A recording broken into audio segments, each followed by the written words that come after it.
Jangan dihapus, saya ngomong Habib yang dobol tidak ada keturunan dengan Nabi itu bisa disembelih itu.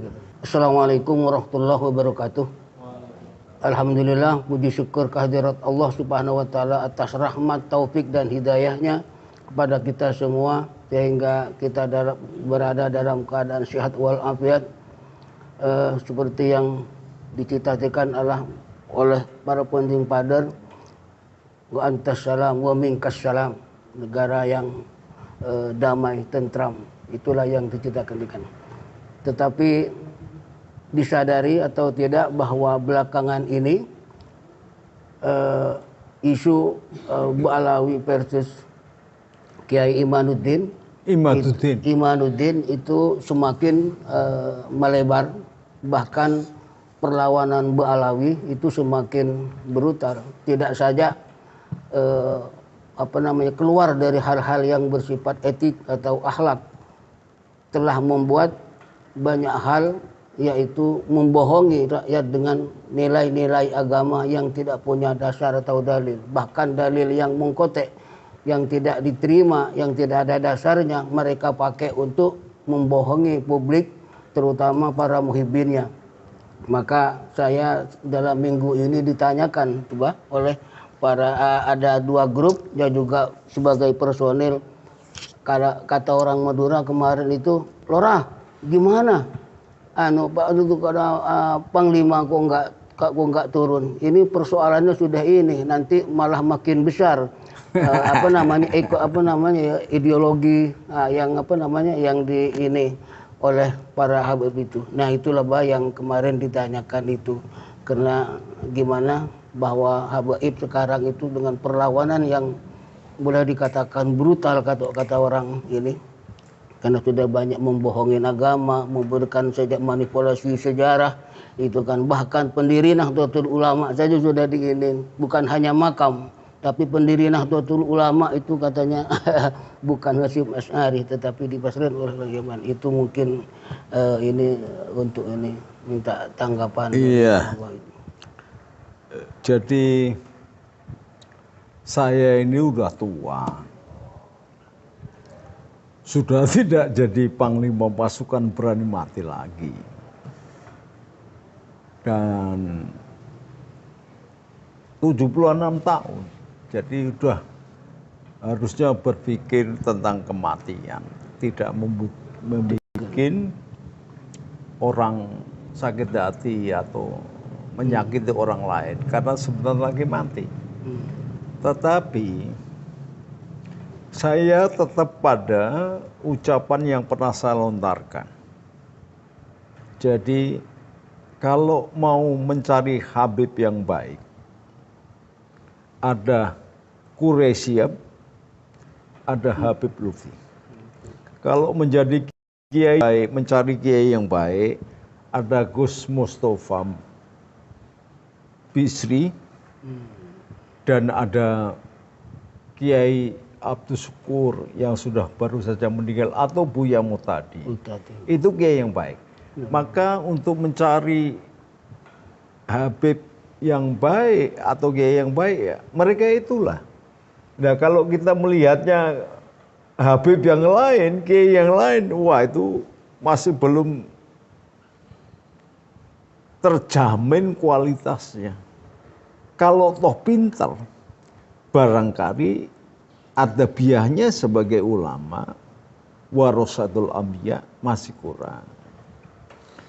Kalau toh punya kekeramatan, barangkali keramatnya masih kalah dengan besar mulutnya. Makanya saya batasi itu. Dan saya tidak akan menerima ucapan, kalau mencari Habib baik, cari Habib Lutfi. Kalau mencari kiai yang baik, cari Kiai Mustafa Bisri. Itu sampai sekarang. Karena begini ya, sekarang ini kan saya diberi saran sama Mas Kiai Sobirin, itu persoalan sekarang itu hanya ganti baju saja. Gegeran di Indonesia ini hanya ganti warna saja. Dari mulai gegeran pilkada sampai pilpres, sampai mulai terminologi cicak, terminologi kodok, sampai terminologi yang lain. Ini berbahaya. Dan itu harus ada kepedulian dari Menteri Dalam Negeri. Kemarin saya sudah silaturahmi kepada beliau, tapi belum sempat ngomong banyak. Saya ditemui Mendagri sendiri, ditemui sekjennya, Komjen Tompi sendiri sampai jam 6 sore. Tapi belum banyak. Sebaiknya ada kepedulian, persoalan ini harus ditangani dengan benar, jangan dianggap sebagai ecek-ecek. Ini persoalan yang mengerikan. Nanti bisa menjadi perang saudara secara meluas. Karena berkaitan dengan sara. Isu sara, suku, agama, ras, kepercayaan. Ini orang-orang Arab kafiran dari Yaman itu sering anti Cina. Itu ras. Coba kalau orang Cina ngomong juga sama, anti Arab. Toh mereka sama-sama pendatang, sama-sama imigrasi, sama-sama imigran. Nggak ada bedanya, mereka itu pendatang aja, tamu aja. Makanya mulai penanganan dengan cara benar. Kapolri juga harus bertanya yang benar kepada seseorang atau kelompok atau lembaga yang mengerti persoalan ini. Karena pertarungan antara nasab ini sudah ada sejak zaman lama. Hanya saja orang NU itu masih melihat sebutir keturunan Nabi yang ada di Indonesia. Karena kebaikannya membawa suudon, membawa husnudon kepada orang-orang yang diakui sebagai keturunan Nabi. Lah celakanya, orang menipu kan ada batas. Ini kalau mengaku saya anak turunnya Soekarno, masih wajar.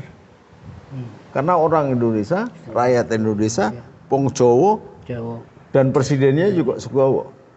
Ya kan?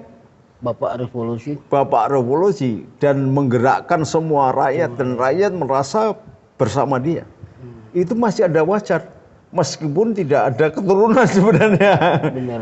Saya anak turunnya Bung Hatta bisa saja. Tapi ini gendeng-gendengan ini, gendeng mangan sabun ini. Jadi ulama NU mengakui Habib yang sokeh yang ada hubungannya dengan Nabi. Nama gelarannya adalah Sayyid dan Syarif. Ini ada kelompok yang mengaku keturunan Nabi juga dari warga yang berbeda, Bani yang berbeda. Jadi memang beda antara Syarif, Sayyid, Habib. Jadi kalau Syarif dan Sayyid itu memang keturunan Nabi. Bisa dites DNA secara kesehatan. Lah kalau Habib ini masih dipertanyakan, dalam tanda petik masih dipertanyakan, karena dari telusuran penelitian, kan penelitian ini bisa dengan penelitian perpustakaan dari data-data semuanya untuk menyusun tesa, antitesa sampai sintesa itu kan diawali dengan pendapat dulu, baru kemudian mencari bentuk-bentuk teorinya. Nah itu ada searching searching kepustakaan, dan itu dibenarkan dalam bentuk penelitian. Sesudah penelitian ini kok kemudian masih menimbulkan gonjang-ganjing karena berkaitan dengan khasanah buku yang diteliti, diterbitkan sebelum klaim sebagai dzurriyyah Nabi itu ada, dan klaim sesudah dzurriyyah Nabi itu ada, tidak cocok, tidak serujuk. Yang merasa keturunan Nabi merasa punya bukunya. Ya. yang tidak merasa menganggap tidak keturunan Nabi tidak punya juga bukunya. Nah, maka jalan tengah berdasarkan Al-Qur'an, yarfa'illahu ladina amanu minkum waladina utul ilma daraja, berdasarkan hadis Rasulullah SAW juga mengatakan begitu tentang ilmu. Meskipun ini mursal, tolabul ilmi ala kulli muslimin wal muslimatin. Ada lagi utubul ilma walau bisin. Man arada dunya fa alaihi bil ini. Wa man arada akhiratika fa alaihi bil ini. Wa man adahuma fa alaihi bil ini. Maka kedudukan ilmu itu menjadi sentral. Bahkan Allah tidak mengangkat derajat seseorang kecuali dengan ilmu. Iya. Ya. Iya. Tapi di atas ilmu akhlak. Karena yang namanya iblis itu ilmunya tinggi. Lebih tinggi dari Allah. Tapi tidak memiliki akhlak. Nah, akhlak itu pada Rasulullah. Maka boleh saja kita tidak akan membeda-bedakan anak keturunan petani, anak keturunan petambak, anak orang miskin, anak orang yang pinggir hutan. Kalau dia berilmu, kita akan hargai. Tetapi dia mengaku anaknya presiden sekalipun, anaknya jenderal sekalipun, anaknya Rasulullah, kok majdub, kok gendeng mangan sabun. Ya tidak mungkin lah Rasulullah kemudian ada keturunannya gendeng mangan sabun. Wong Rasulullah itu Nabi Musa itu pinter-pinternya Nabi. Kalah ilmunya sama Rasulullah. Tapi bukan Rasulullah ditunjuk sebagai penjabar dan penanam sekaligus ngerambakake ilmu, itu bukan. Di atas ilmu itu karena ada akhlak. Maka berlakulah inamal buistu liutamima makarimal akhlak. Karena iblis itu juga ilmunya tinggi. Lah maka orang yang mengandalkan ilmu tanpa kaitannya dengan akhlak barangkali masih sepeleteran dengan iblis gitu loh. Jalan tengahnya gini, gitu. Nah, oleh sebab itu coba tolong yang Habib, yang Kiai Jawa, kembalilah ke pesantren. Kembali membuka kitab Taklim Muta'alim. Ya. Perlu itu. Kadang-kali karena terlalu lama berkelana, agak sedikit melupakan. Coba kembali kepada Taklim Muta'alim. Bahwa Imam Ghazali juga membahas juga babul ilmu. Jadi orang yang memiliki ilmu atau sedang mencari ilmu, di antaranya prasyaratnya perilaku adalah selalu tawamudu. Kedua, orang yang mencari ilmu tawamudu, kemudian puasa. Kemudian perangainya menyenangkan dan pandangannya meneduhkan. Karena kiai itu bukan penghukum, kiai itu pengajak, kiai itu pengejek. Lah kalau berdakwah nama kok sambil ngejek, itu bukan kiai, itu bukan perilaku ulama. Baik kiai atau habib yang senangannya mengejek, itu bukan perilaku ulama, itu perilaku setan. Jadi siapapun, nggak peduli Habib sundul langit, kalau dia perilakunya suka mengejek, mendolimi, maka itu adalah perbuatan setan dan iblis. Yang hatinya belum rampung itu, dia masih harusnya tolap dulu, belajar dulu.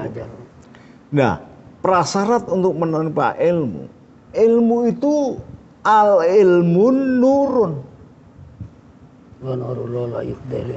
Ilmu itu cahaya. Cahaya. Pasti akan mendatangkan penerangan.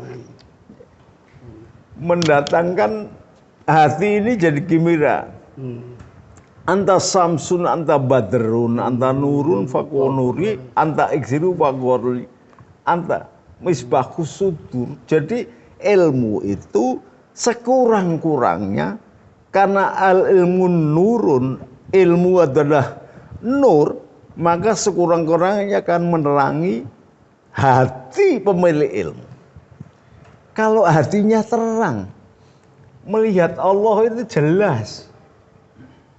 Nah, kalau jelas melihat Allah, nggak mungkin ada waktu dan kesempatan untuk melihat selain Allah. Saking indahnya Allah. Nah, kalau saking indahnya Allah, nggak mungkin bertutur kata tidak lemah lembut dan menyenangkan hati makhluk yang dibuat oleh Allah. Karena khawatir takut menyakiti pembuatnya. Sehingga tidak mungkin seorang ulama yang sudah hatinya misbahus sudur gitu kemudian memaki-maki, berkata kasar, bahkan apalagi nendang, mukul. Enggak. Guru saya itu kalau didatangi tamu siapa saja tidak pilih kasih. Apa yang dilakukan pertama kali? Dia ambil air wudhu, kemudian hidungnya dikasih minyak wangi, tangannya kasih minyak wangi. Yang datang nelayan, baunya ikan, baunya apa, nggak peduli. Karena ketika salaman, dia membau minyak wanginya. Lah sekarang kan enggak. Masa salaman aja sampai cium kaki? Nggak ada tuh, tradisi Rasul nggak ada. Lah kalau orang yang mengaku anak cucunya Rasul, kemudian membiarkan mencium kaki, ya nggak benar. Sujud itu hanya kepada Allah. Kepada ibunya aja banyak ulama yang tidak menyetujui atau membolehkan. Meskipun ridallah wa fi ridha walidain, sutullah wa fi sutu walidain. Meskipun ayatnya juga jelas wa wasainal insana bi walidaini hamalathu ummuhu wahnan ala wahnin wa fisaluhu fi amaini aniskurli wali daika ilayal masih. Jadi sujudnya kepada orang tua, ayah atau ibu dianggap oleh Allah sebagai rasa syukur, dan itu sama dengan Allah. Itu aja masih ada ulama yang membolehkan, ada yang tidak. Lah ini bukan siapa-siapa.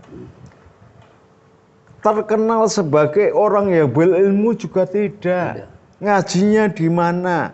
Punya pondoknya apa? Sejak kapan? Belum taskeh semuanya. Bu jangan. Ini yang mengakibatkan persoalan. Jadi geger terus. Ya, sementara pemain politik memanfaatkan. Sementara Habib Lutfi jadi penasihatnya Mas Prabowo. Penasihatnya Gibran. Lagi GNU justru ada sesuatu yang belum selesai tentang Habib Lutfi ini. Ada temu pasti, insya Allah orang NU udah enggak gampang ngawur-ngawuran, enggak. Sabar, wong NU itu tidak sikile itu, mas kakinya masih dipakai, gitu, ngaleh.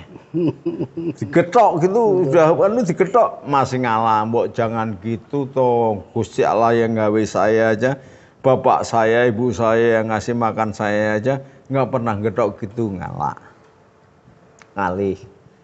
Tapi kalau sudah 3 kali, jangan tanya. Orang Jawa itu, Indonesia tinggal di Pulau Jawa itu, orang harus tahu separuh negaranya adalah gunung berapi. Artinya ini mempengaruhi psikologi rakyat Indonesia. Jadi mudah terbakar dan panas. Untung terbelah dalam pulau-pulau, jadi masih ada air. gampang diredam. Ada panasnya. Tapi kalau apinya sudah membara, airnya udah nggak ada, ngamuk mesti. Ya, kalau ngamuk, Habib itu bisa disembelih itu. Jangan dihapus, saya ngomong Habib yang dobol tidak ada keturunan dengan Nabi itu bisa disembelih itu. Iya. Jangan lupa loh, bapak saya yang tukang nyembelih PKI dulu. Karena kakak saya, kiai-kiai semua itu, baik di Jawa Timur, yang nyembelih PKI itu Banser dulu itu. Meskipun PKI-nya ketika mau disembelih bilang Allahu Akbar, tetap sembelih. Urusan Allahu Akbar, urusan dia dengan Allah. Tapi urusan PKI karena melanggar konstitusi, urusan negara, berlaku hukum negara gitu loh. Jadi Habib-Habib ini jangan sholat. Kalau saya mengatakan agak kasar, janganlah, kamu ini siapa? Nggak ada sejarahnya. Habib itu jago perang, nggak ada. Negaranya perang aja nggak pernah menang kok. Negaramu itu sampai hancur kayak gini.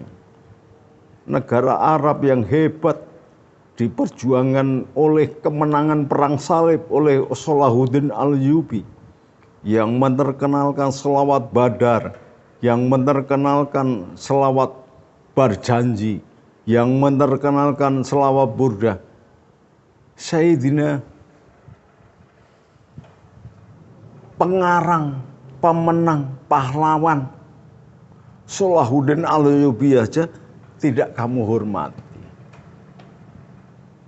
Ketika keluarga Rasul sekian ribu dihabiskan, anak-anak cucunya dalam perang Karbala dibunuh semua. Kamu enggak berbuat apa-apa. Tapi sekarang kamu karena mendapatkan keuntungan dengan klaim keluarga Nabi, kamu mendapatkan rezeki. Tapi ingat loh, Nabi pernah mengatakan berdoa agar keluarganya hidup dalam pas-pasan, kalau tidak boleh dikatakan miskin. Lah kalau kalian kemudian berpoya-poya, berharta benda, berkaya-kaya, nuruti siapa? Ngaku cucunya tapi tidak ngikuti datuk neneknya, moyangnya. Nah, bagaimana? Ini kan sama dengan bakar sate di sono, panggangnya di sini. Bisa matang apa enggak? Enggak matang. Ingat loh. Satu hal lagi, kenapa ini ribut tiba-tiba? Itu karena dimanfaatkan oleh kepentingan politik. Oleh sebab itu saya mengatakan Mendagri, Menko Polhukam, Menteri Pertahanan, Kapolri harus tegas. PGN siap, pendekar darah Garuda Jatmi juga siap di belakang. Patriot Garuda Nusantara saya sebagai senopatinya siap. Kalau misalnya TNI nanti dikatakan melanggar HAM karena memukul atau apa kepada mereka yang kurang ajar dan kemudian suka mendiskreditkan pemerintah, menuduh pemerintah, membuat keonaran, PGN siap berada di depan tanpa berbayar. Udah lama yang membubarkan FPI saya, HTI saya. Lalu diakomodir oleh presiden. Presiden kupingnya mendengar omongan rakyatnya. Maka sekali lagi saya minta Bapak Presiden tolong turun. Mengatasi persoalan ini nggak bisa hanya sepotong-sepotong. Dunia sudah merasakan betapa hasil pengetahuan itu demikian hebat. Maka kalau melihat siapa dia, jangan jarine, apalagi jaraknya sudah 1600 tahun. Ada yang fase. Jadi Rasulullah berpuasa terakhir. Seperti ini nih, saya contohkan. Rasulullah pernah sudah puasa terakhir. Dianggapnya ini puasa terakhir. Tapi ternyata setelah asar, ada orang Badui datang tergopoh-gopoh kepada Rasul dan mengatakan, saya melihat hilal. Rasulullah membatalkan puasa kok. Gitu loh. Ini sama. Bertahun-tahun mengaku klaim anak keturunan Nabi. Iya kan? Terus ada kiai muda yang pinter dan delelai, barangkali dia sholat tahajud atau wiridan beribu-ribu wiridan, diusik oleh pangeran, mempunyai perbendaharaan kitab, buka-buka, delelai ketemu, menghasilkan satu fakta. Ya harusnya seperti Rasulullah menerima kabar, meskipun itu orang Badui loh itu. Jadi ada, kalau menerima sesuatu memang harus cek and recheck. Ini tabayunnya, dia tabayun kok meskipun tabayun dengan orang Badui. Lah ini Kiai Imad ini kan enggak Kiai cek. Siapa yang bisa membuat kitab lebih dari 10 jilid? Bahasa Arab lagi. Jadi jangan dilihat karena masih mudanya. Ketika sekumpulan sahabat-sahabat Abu Bakar, Umar, Utsman udah tua-tua, Sayyidina Ali paling muda. Tapi kedudukan ilmu melebihi sahabat yang lain. Ya ilmunya yang dihargai. Apalagi moralnya baik dan dia tersambung sanadnya kepada Wali Songo.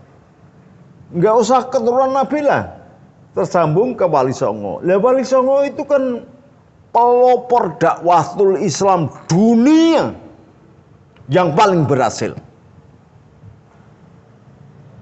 Negara mana yang didakwahi oleh orang-orang Arab atau orang-orang Yaman bisa berhasil kayak Indonesia?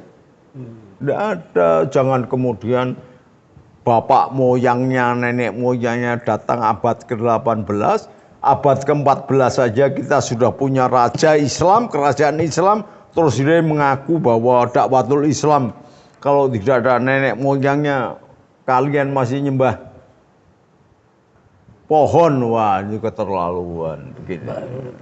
Ya. Jadi supaya benar, maka ada political will government. Mau presiden, mau menteri kesehatan, mau Kapolri, mau Mendagri, Menko Polhukam harus bekerja sama dengan Menteri Agama.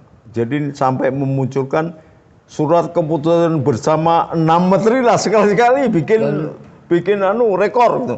Surat keputusan bersama 7 menteri, termasuk Menteri Agama, gitu ya. Kemudian karena ini persoalannya adalah kesehatan, genetika, maka harus lewat ilmu kesehatan. Jangan katakan hari gini tes DNA terlalu goblok itu. Ada orang itu yang ngomong begitu, ini goblok sekali ini, jumut, terlalu terdoktrin dengan kejumutan. Ya kalau kesehatan menyangkut ilmu kromosom, ada sel ini mengandung atom itu ada proton, ada neutron, ada semua masing-masing. Ketika kemudian bersama terpadu oleh Allah sedemikian hebatnya, Allah itu rigidnya sedemikian hebat sekali. Allah itu sampai mengendus karena menjaga kemurnian keturunan Nabi dan Rasulnya, maka genetika sejak Nabi Ibrahim itu akan memiliki merek yang sama. Jadi kalau Nabi Ibrahim genetikanya ini A, maka menurun ke Ismail ini. Menurun ke Ishak begini.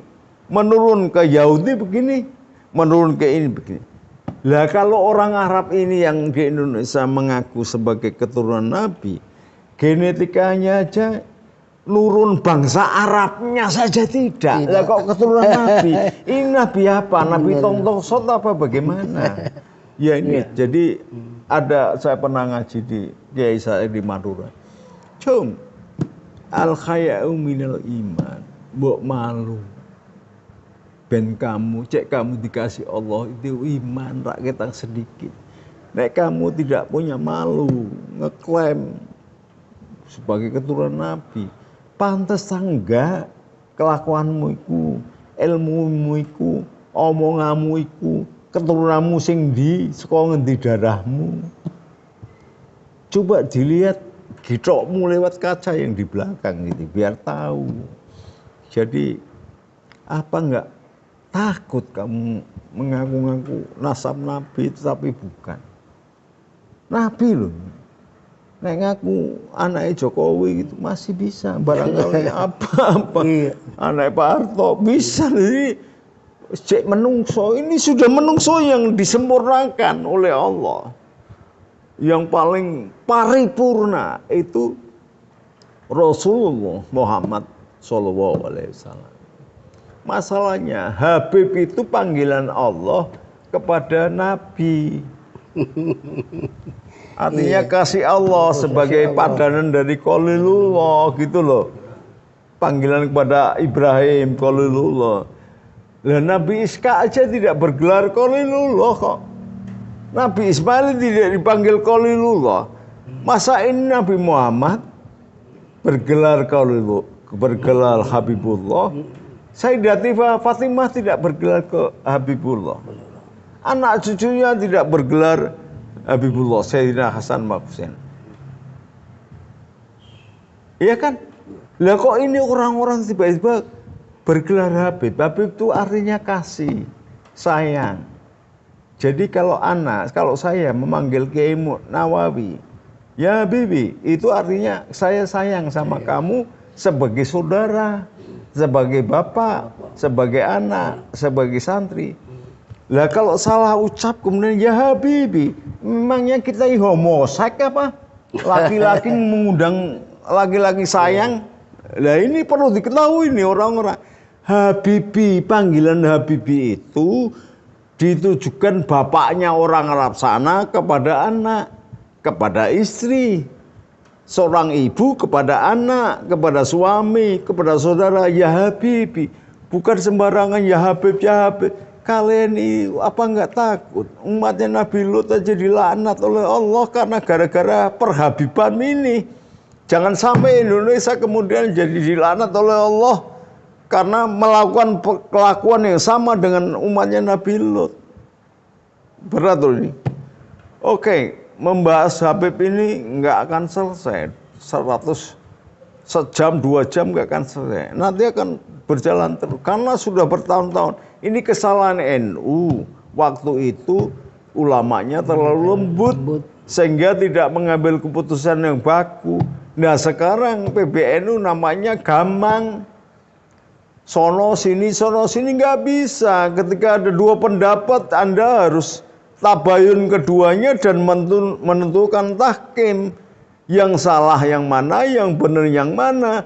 Bahwa yang salah tidak boleh menghina yang salah tidak boleh menghina yang benar tidak boleh menghina yang salah, apalagi yang salah. Maka itu persoalan lain. Tapi persoalan keterhubungan dengan Nabi itu penting, itu bukan karena benci.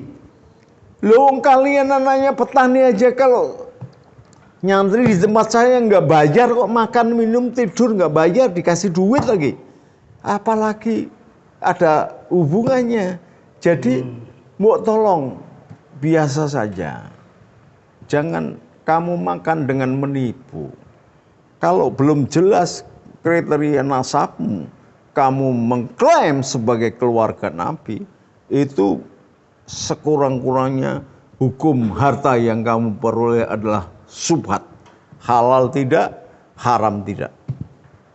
Ya, saya bukan benci, tetapi mbok ya duduk bareng, jangan lewat video kono gini kono gini.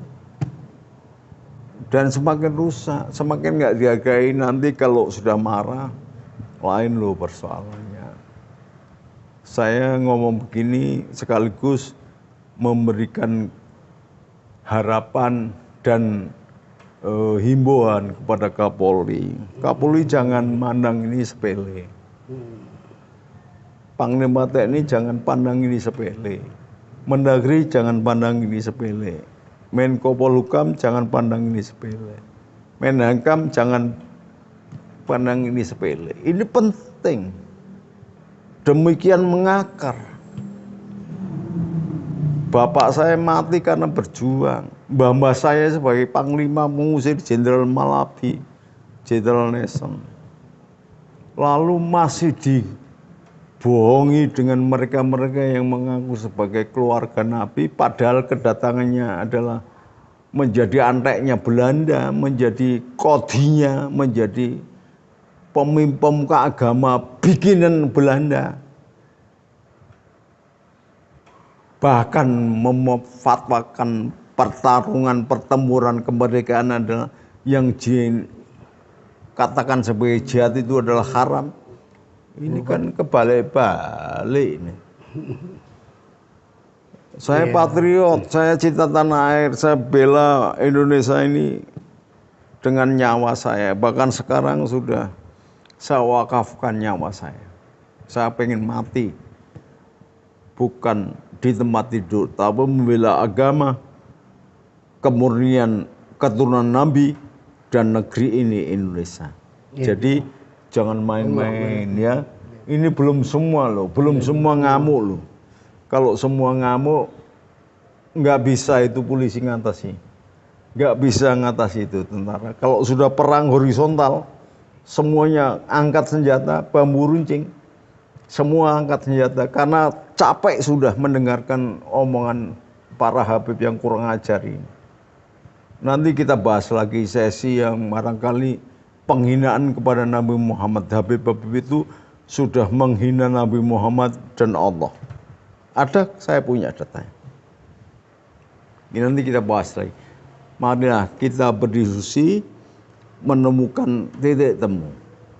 Sudahlah, yang kenceng kendo, yang kendo kenceng sedikit, jadi harmoni, ada musiknya, nggih. Jangan ngeyel, mundur isin. Kalau kebenaran, kulil haqo walau kana muron. Jangan kemudian ya sudah bapak moyang sampean menikmati renta ekonomi akibat klaim sebagai keluarga dzurriyyah Nabi. Padahal dzurriyyah Nabi cuma 5 yang disucikan. Yang lain dzurriyyah tapi tidak disucikan. Yang disucikan ada 5. Likom satun untuk hibia harol baba il khatimah al musoba wal murtado wabnahuma wal fatimah. Maka Sunan Gunung Jati bikin adoman, sudah nyuwun gandul Gusti Rasul, nyuwun gandul ing panase pagebleke dunyane Gusti Nabi Gusti Ali putra garwa. Muga-muga dosa kula di ngapura. Jadi alul bait ya Gusti Rasul, Gusti Ali, kedua putunya wabnahuma wal fatimah. Yang lain itu enggak. Bukan alul bait yang disucikan ya. Yang dijamin surga ya. Yang lain enggak. Yang lain enggak. Makanya pada waktu itu ada Rugaya di sampingnya. Lalu bagaimana ya Rasul dengan saya? Engkau menjumlatil solekah, tapi bukan alul. Padahal itu istri Rasul. Aja